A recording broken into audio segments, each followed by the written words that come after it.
ঢাকার বিশেষ জজ আদালত ৫ পূর্বাচল নতুন শহর প্রকল্পে সরকারি জমি বরাদ্দে ক্ষমতার অপব্যবহারের অভিযোগে সাবেক প্রধানমন্ত্রী শেখ হাসিনাকে ৩টি দুর্নীতি মামলায় মোট ২১ বছরের কারাদণ্ড দিয়েছেন।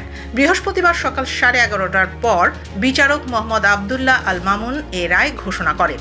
আদালত জানান, প্রতিটি মামলায় ৭ বছর করে মোট ২১ বছরের সাজা কার্যকর হবে ধারাবাহিকভাবে। ২৩ নভেম্বর যুক্তি উপস্থাপন শেষে রায়ের তারিখ নির্ধারণ করা হয় আজ। মামলাগুলোর শুরু থেকেই শেখ হাসিনা পলাতক ছিলেন। তার ছেলে সজীব ওয়াজেদ জয় ও মেয়ে সাইমা ওয়াজেদ পুতুলও পৃথক মামলায় পলাতক অবস্থায় রয়েছেন। রাজুকের সাবেক সদস্য খুরশিদ আলম কারাগারে আছেন। দুদক অভিযোগ করে জানায়, পূর্বাচল প্রকল্পে ১০ কাঠার সরকারি জমি অবৈধভাবে বরাদ্দ নেয়ার মাধ্যমে ক্ষমতার অপব্যবহার করেছেন শেখ হাসিনা। চলতি বছরের জানুয়ারিতে দুদক মামলা করে এবং তদন্ত শেষে মার্চে এ মামলাগুলোতে মোট ১২ জনের বিরুদ্ধে চার্জশিট দাখিল করা হয়।